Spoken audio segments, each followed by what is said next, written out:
ಸಿಟ್ಯಾಕೋ ಸಿಡ್ಕ್ಯಾಕೋ ನನ್ನ ಜಾಣ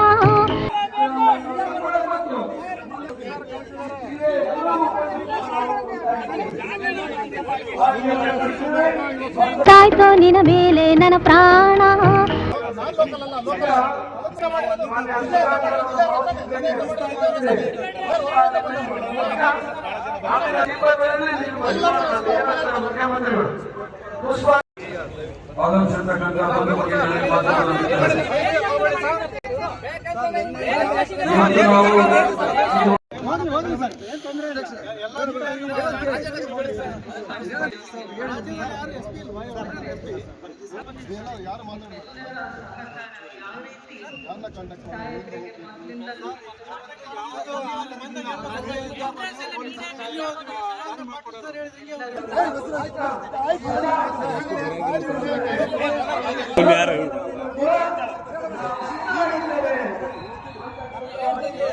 ಮುಖ್ಯಮಂತ್ರಿಗಳು, ಮಾಜಿ ಮುಖ್ಯಮಂತ್ರಿಗಳು ಹಾಗೂ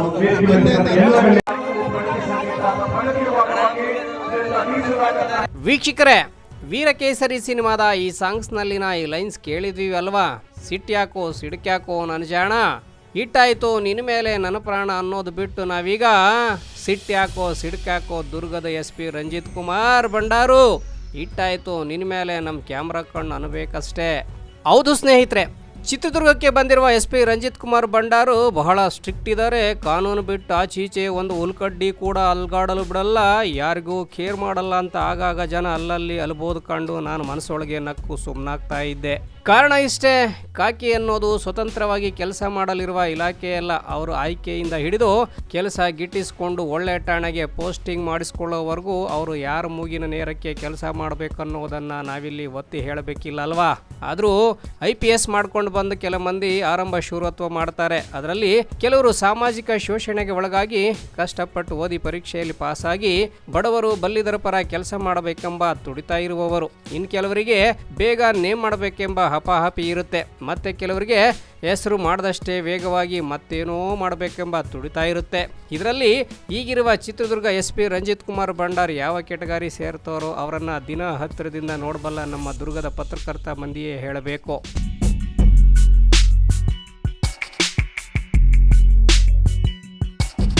ನಾನು ಕೂಡ ಇಷ್ಟೊಂದು ಯಾಕೆ ಪೀಠಿಕೆ ಹಾಕಿದೆ ಅಂದರೆ, ಇತ್ತೀಚೆಗೆ ಅಂದರೆ ಜುಲೈ 25 ಹಾಗೂ 26ರಂದು ಚಿತ್ರದುರ್ಗ ಜಿಲ್ಲೆಯಲ್ಲಿನ ಬರಪೀಡಿತ ಪ್ರದೇಶಗಳಿಗೆ CM DCM ವಿಸಿಟ್ ಕೊಟ್ಟ ವೇಳೆ ಕೆಲ ಅವಘಡಗಳು ಸಂಭವಿಸಿದವು. ಅದರಲ್ಲಿ ಮೊದಲನೆಯದು ಮಾಜಿ ಸಚಿವ H ಆಂಜನೇಯ ಸೇರಿದಂತೆ ಹಿರಿಯ ಪಕ್ಷದ ಹುರಿಯಾಳುಗಳು CM ಭೇಟಿಗೆ ಹೆಲಿಪ್ಯಾಡ್ಗೆ ತೆರಳಿದ್ದ ವೇಳೆ ಅವರನ್ನ ಒಳಗೆ ಬಿಡದೆ ಸತಾಯಿಸಿದ್ರು ಪೊಲೀಸ್ ಮಂದಿ. ಹೇಳಿ ಕೇಳಿ ಆಂಜನೇಯ ಹೋರಾಟದ ಮನಸ್ಸಿನ ವ್ಯಕ್ತಿ.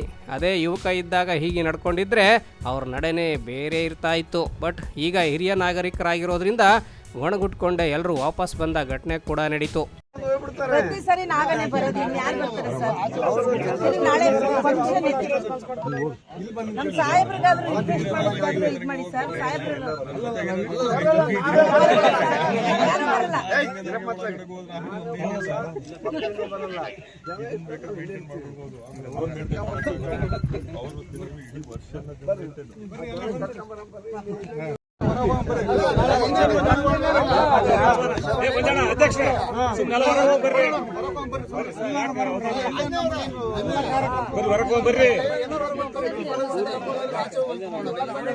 ಅಧ್ಯಕ್ಷ ಎಲ್ಲ ಅವಶ್ಯಕತೆ ಇಲ್ಲ ಸರ್, ನಾವು ಯಾರು ಬೇಜಾರಾಗಲ್ಲ, ಎಲ್ಲ ಹೊರಗೆ ಹೋಗ್ತೀವಿ.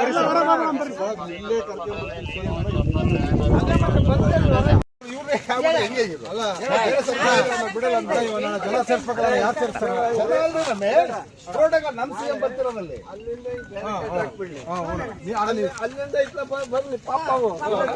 ಹೌದೌದು, ಏಟಾಗಿಲ್ಲ ಒಳಗಿದ್ರು ಅನ್ನೋಕ್ಕಾಗಲ್ಲ, ಸಾಕು.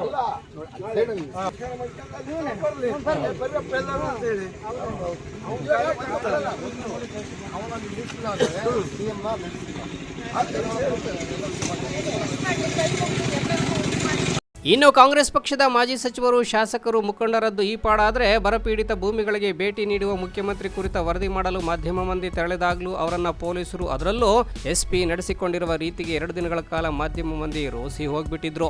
ಸ್ವತಃ ವಾರ್ತಾ ಇಲಾಖೆ ವಾಹನವನ್ನೇ ಕಾರ್ಯಕ್ರಮ ವೇದಿಕೆ ಹತ್ತಿರವೂ ಸುಳಿಯದಂತೆ ನಿರ್ಬಂಧ ಏರಿ ಅಲ್ಲಲ್ಲೇ ವಾಹನ ತಡೆದು ಕ್ಯಾಮೆರಾ, ಲೋಗೋ, ಲ್ಯಾಪ್ಟಾಪ್ ಹೀಗೆ ಮಾಧ್ಯಮ ಮಂದಿ ಹೊತ್ತು ತಂದ ಪರಿಕರ ಹೊತ್ಕೊಂಡೇ ವೇದಿಕೆ ಬಳಿ ಹೋಗಬೇಕಾದ ಸ್ಥಿತಿ ನಿರ್ಮಾಣ ಮಾಡಲಾಗಿದೆ. ಮೊದಲೇ ಎಸ್ಪಿ ರಂಜಿತ್ ಕುಮಾರ್ ಭಂಡಾರಿ ನಡೆಯಿಂದ ಬೇಸತ್ತಿದ್ದ ಮಾಧ್ಯಮ ಮಂದಿ ವೇದಿಕೆ ಬಳಿ ತೆರಳಲು ಮುಂದಾದಾಗಲೂ ಅಡ್ಡಿಪಡಿಸಿದ ಪೊಲೀಸರ ನಡೆ ಖಂಡಿಸಿ ವೇದಿಕೆಯಿಂದ ಹೊರಬಂದು ಪ್ರತಿಭಟನೆಗೆ ಮುಂದಾಗಿದ್ರು.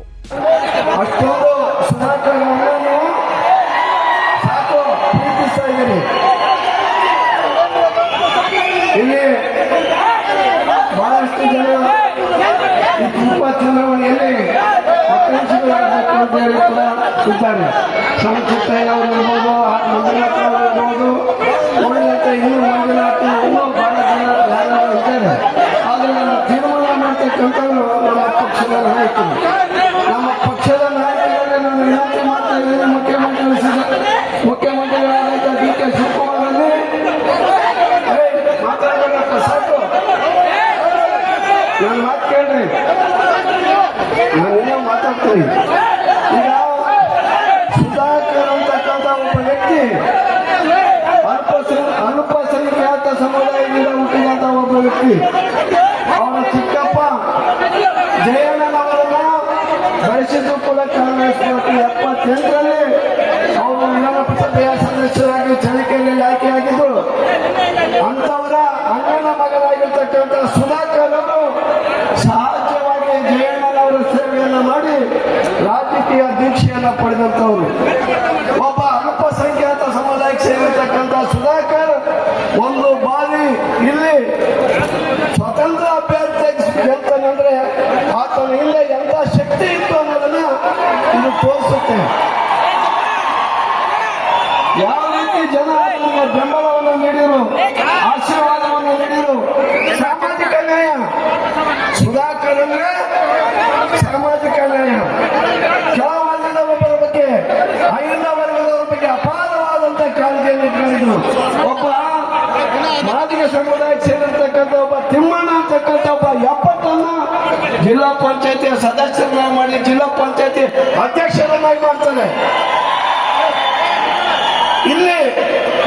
ಇಲ್ಲಿ ಕೂಡ ನಮ್ಮ ಸಮುದಾಯಕ್ಕೆ ಸೇರಿದ ಪ್ರತಿಭಟನೆಗಿಳಿದ ಮಾಧ್ಯಮದ ಮಂದಿಯ ಮನವೊಲಿಸಲು ಕೆಳಹಂತದ ಪೊಲೀಸ್ ಅಧಿಕಾರಿ ವರ್ಗ ಇನ್ನಿಲ್ಲದ ಕಸರತ್ತು ಮಾಡಬೇಕಾಯಿತು.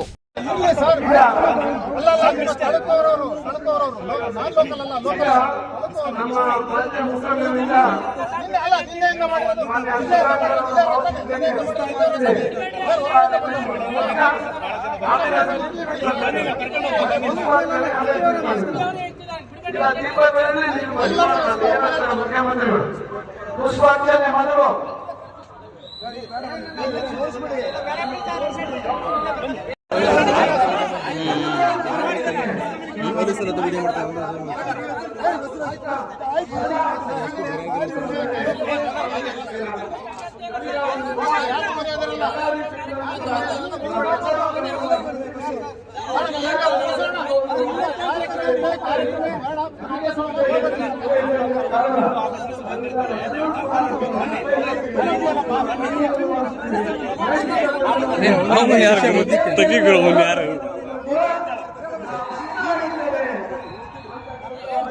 ಇದಕ್ಕೆ ಜಪ್ಪಯ್ಯ ಅನ್ನದ ಮಾಧ್ಯಮ ಮಂದಿಯ ನಡೆಯನ್ನ ಕಂಡ ಎಸ್ಪಿ ರಂಜಿತ್ ಕುಮಾರ್ ಭಂಡಾರು ಸ್ಥಳಕ್ಕೆ ಬಂದಾಗ ಅವರ ವಿರುದ್ಧ ಘೋಷಣೆ ಕೂಗಿ ತಮ್ಮ ಆಕ್ರೋಶ ಹೊರಹಾಕಿದ್ದಾರೆ.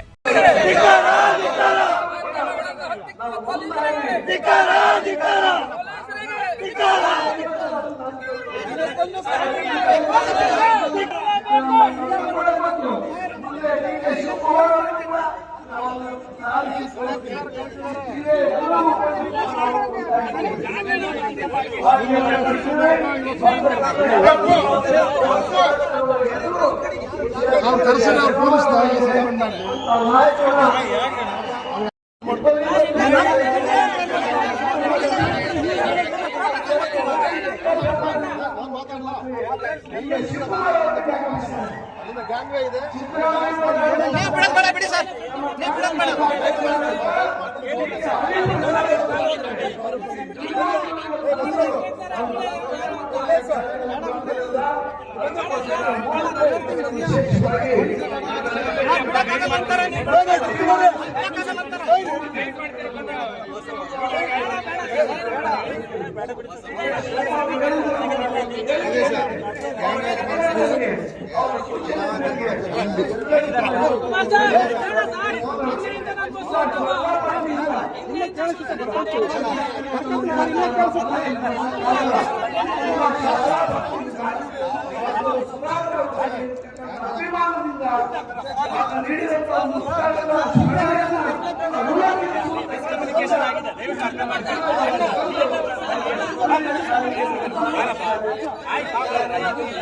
ಇದಾದ ಬಳಿಕ ಸ್ವತಃ ಚಳ್ಳಕೆರೆ ಕ್ಷೇತ್ರದ ಶಾಸಕ ರಘುಮೂರ್ತಿ, ಚಿತ್ರದುರ್ಗ ಶಾಸಕ ವೀರೇಂದ್ರ ಪಪ್ಪಿ, ಪೂರ್ವ ವಲಯ ಐಜಿಪಿ ರವಿಕಾಂತೇಗೌಡ ಹಾಗೂ ಸಿಎಂ ಮಾಧ್ಯಮ ಸಲಹೆಗಾರ ಪ್ರಭಾಕರ್ ಸೇರಿದಂತೆ ಅನೇಕರು ಬಂದು ಪತ್ರಕರ್ತರ ಮನವೊಲಿಕೆ ಮಾಡಿದ್ದಾರೆ. ಆದರೂ ಇವರ ಸಿಟ್ಟು ತಣ್ಣಗಾಗಿರಲಿಲ್ಲ. ಅತ್ತ ನಾಯಕರ ಭಾಷಣ, ಇತ್ತ ಪತ್ರಕರ್ತರ ಘೋಷಣೆ.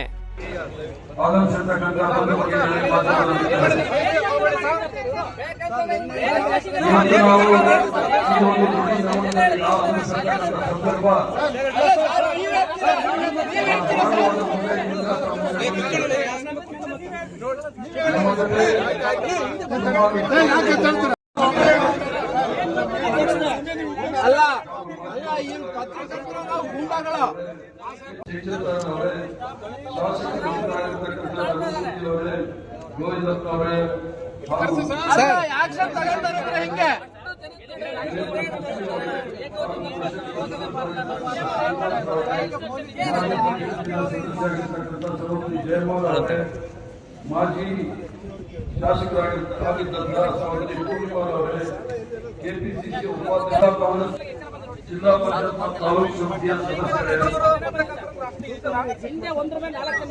ಹಾಗೂ ಸುಧಾಕರ್ ಅವರ ಅವರ ಧರ್ಮಪತ್ನಿ ಈ ವಿಚಾರ ಅದೇಗೋ ಏನೋ ಸಿಎಂ ಕಿವಿಗೆ ಬಿತ್ತೋ ಏನೋ SP ರಂಜಿತ್ ಕುಮಾರ್ ಕರೆದು ಅದು ಏನೋ ಹೇಳ್ದಂಗೆ ಕಾಣಿಸ್ತು. ಅದೇನೇ ಇರಲಿ, ರಂಜಿತ್ ಕುಮಾರ್ ಭಂಡಾರು, ನೀವು ಅಲೋಕ್ ಕುಮಾರ್ಗಿಂತ ಟಫ್ ಆಫೀಸರ್ ಏನಲ್ಲ ರೀ.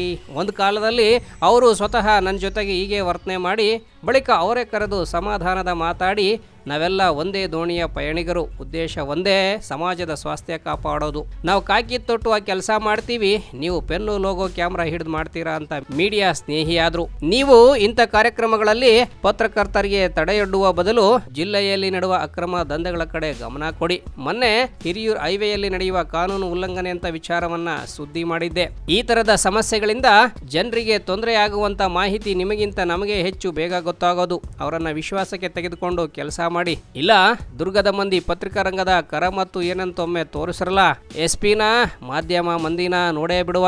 ಹಾಗಂತ ನಾವು ಮತ್ತೊಂದು ಮಾತು ಹೇಳ್ತೀವಿ, ಮಾಧ್ಯಮದ ಹೆಸರಲ್ಲಿ ದಗಾಕೋರ್ತನ ಮಾಡುವ ಮಂದಿಯನ್ನು ನೀವು ಕ್ಷಮಿಸುವ ಅಥವಾ ಎಂಟರ್ಟೈನ್ ಮಾಡುವ ಅನ್ನೋ ಒತ್ತಡ ಕೂಡ ನಮ್ದಲ್ಲ.